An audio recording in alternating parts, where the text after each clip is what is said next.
찬양해 주셨습니다. 감사합니다. 얼마나 노래를 잘하시는지 저는 하늘에서 천사들이 부르는 줄 알았습니다. 네, 감사합니다.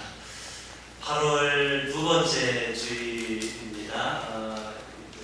날씨가 계속 더운데요. 성도님들 더운 날씨에 지치지 마시고 항상 밝고 건강하게 여름철 보내시기를 빕니다. 그리고 혹시 여행 중에 계신 성도님들이 계시면 여행 잘 마치고 무사히 돌아오시기를 기도합니다. 8월 두 번째 주일 출애굽기 오늘은 7번째 시간입니다. 성경을 보면 신약 성경의 주인공은 당연히 예수님이라면 구약 성경의 제일 중요한 주인공은 모세라고 말할 수 있습니다. 모세가 있었기 때문에 노예 생활하던 히브리 백성들이 이집트를 탈출할 수 있었고, 모세가 있었기에 히브리 백성이 시내산에서 계명을 받고 하나님과 계약을 맺고 그리고 하나님 나라, 새로운 나라를 건설할 수 있었죠.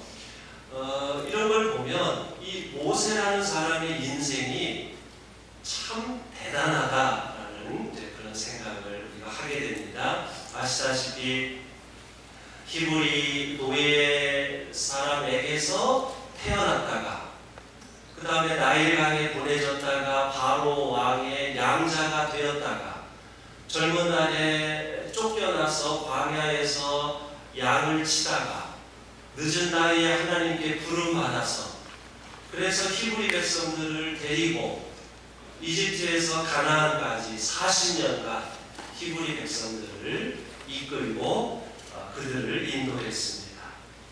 이런 것을 보면 모세에게 얼마나 파란만장하고 얼마나 힘든 일이 많았을까, 그리고 요즘으로 표현하면 얼마나 스트레스 받을 일이 얼마나 많았을까.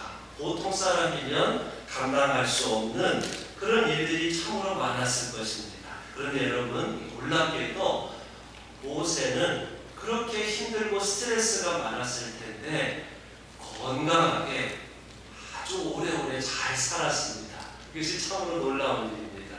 혹시 성경이 있으신 분은 신명기 34장 7절을 보시면 이런 말씀이 나옵니다. 모세가 죽을 때에 나이가 120살이었으나 그의 눈은 빛을 잃지 않았고 기력은 정정하였다. 그 모세가 120년을 살다 죽었는데 마지막 죽을 때까지 눈이 빛을 잃지 않았고 기력은 정정하였다. 이렇게 성경이 이제 표현을 한 겁니다. 저는 이 말씀을 볼 때마다 우리들 모두가, 특히 우리 교회 제일 이제 연세 많으신 우리 사마리아 성도님들도 모세처럼 120세까지 사시기 바랍니다. 그렇게 오래 사시고 그 사실 때까지 아프면서 오래오래 사시지 말고 모세처럼 시력이, 눈이 빛이 있고 기력이 아주 정정하게 그렇게 우리 성도님들도 오래오래 사시면 좋겠다, 그런 생각이 들고, 우리들 모두가 인생에 어려운 일이 많지만 모세처럼 그거를 다 잘 헤쳐나가서 평생 오래오래 살면서 밝고 건강하게 살면 좋겠다, 그런 생각이 듭니다. 그런데 우리는 이런 말씀을 보면서 이런 생각을, 이런 질문을 하게 됩니다. 어떻게 모세는 그렇게 힘든 광야 생활을 하면서 그리고 말 안 듣는 그 히브리 백성들을 이끌고 가면서도 어떻게 마지막까지 그렇게 건강하게 살 수 있었을까? 어떻게 모세는 그렇게 힘든 인생을 살면서도 지치지 않고 마지막까지 최선을 다해서 주어진 사명을 잘 감당할 수 있었을까? 어떻게 모세는 그렇게 힘든 인생을 살면서도 잘 버티고 인내할 수 있었을까? 우리가 이런 질문을 이제 그 이유가 무엇일까 이렇게 하게 됩니다. 보통 이제 의사들이 그렇게 말하지 않습니까? 인생에 고난이 많고 스트레스가 많으면 사람은 건강을 잃어버리기가 쉽고 일찍 죽는다 그런 말 하지 않습니까? 그런데 모세는 그렇게 힘든 인생을 살면서도 스트레스 받을 일도 많았을 텐데 어떻게 그렇게 건강하게 오래 살 수 있었고 마지막까지 사명을 잘 감당할 수 있었을까? 모세라는 사람의 그 성격, 그의 믿음이 참 대단하다는 생각을 하게 됩니다. 여러분, 어떻게 모세는 이런 인생을 살 수 있었을까요?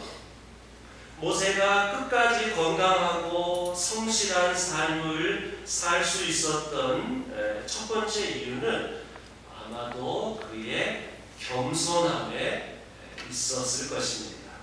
그는 자신이 누구인지를 잘 알고 있었습니다. 그는 자신이 나이도 많고 용기도 부족하고 또 입이 둔하고 혀가 무딘 참 자기가 부족한 게 많다는 것을 잘 알고 있었습니다. 그는 말을 잘 못해서 그의 형 아론이 모세를 대신해서 말을 했습니다. 그는 자신이 모든 일을 다 할 수도 없고 자신이 슈퍼맨이 아니라는 것을 잘 알고 있었습니다. 내가 모든 일을 다 할 수 없기 때문에 다른 사람의 도움이 필요하고 내가 못다 이룬 일은 내 뒤를 이어서 또 다른 사람이 할 수 있다는 생각을 했습니다. 내가 부족한 사람이라는 걸 알고 있었기 때문에 그럼에도 불구하고 하나님께서 자신을 종으로 부르셨기 때문에 내가 역사의 주인공이 아니고 모든 일을 하나님이 하시는 거고 나는 하나님의 심부름꾼이다. 이렇게 나같이 나이 많고 말도 잘 못하는 나 같은 사람을 하나님이 종으로 부르셨으니 감사하고 겸손한 마음으로 모세가 하루하루를 살았습니다. 이렇게 겸손하고 자기의 부족함을 아는 사람이 하나님의 사역을 길게 잘 감당할 수가 있습니다. 이런 겸손함이 있었기 때문에 어렵고 힘든 일이 많았음에도 불구하고 모세는 지치지 않고 마지막까지 사명을 잘 감당할 수가 있었습니다. 출애굽기에 보면 그 장인 이드로가 이제 어느 날 모세를 찾아와 보니까 모세가 아침부터 저녁까지 백성들이 줄을 서서 모세를 면담하는 거예요. 이게 보니까 모세가 백성들 사이에 송사, 재판을 하는데 이제 백성들 사이에 뭐 여러 가지 일들이 있으니까 이렇게 앉아가지고 한 명 한 명 이제 시시비비를 가르고 재판을 하는 장면을 이드로가 봅니다. 그러니까 이드로가 모세에게 충고하죠. 어떻게 그 많은 백성들의 일을 너 혼자서 그걸 어떻게 다 할 수 있겠느냐? 그러면 안 된다. 이렇게 말을 하고 백성들 가운데서 지도자를 세워서 10명을 대표하는 지도자 10부장, 50명을 관리하는 지도자 50부장, 100명을 잘 돌보는 지도자 100부장, 1000부장 이렇게 지도자를 세워서 백성들의 송사를 그 백성들의 지도자들이 하게 하라. 이렇게 이드로가 장인이 베드로에게 조언을 하지요. 그러니까 이 모세가 이렇게 조언을 했을 때 모세가 이 장인의 말을 알아들었습니다. 다시 말하면 이렇게 하면 모세 네가 지친다. 너 지치니까 이렇게 하면 안 된다. 자기를 염려하는 말이고 두 번째는 또 이런 뜻도 있는 거죠. 모세 네가 지도자라고 해서 네가 모든 권한을 혼자 다 가지면 안 된다. 이런 거죠. 사람이 혼자서 모든 일을 다 할 수 없다. 그리고 모든 권한을 네가 다 가지려고 하지 마라. 중요한 거 외에는 모든 권한을 지도자들에게, 백성들의 지도자들에게 다 그들에게 주어라, 권한을 내려놓아라 이렇게 말을 하지요. 모세는 겸손한 마음이 있었기 때문에 이런 충고를 받아들였습니다.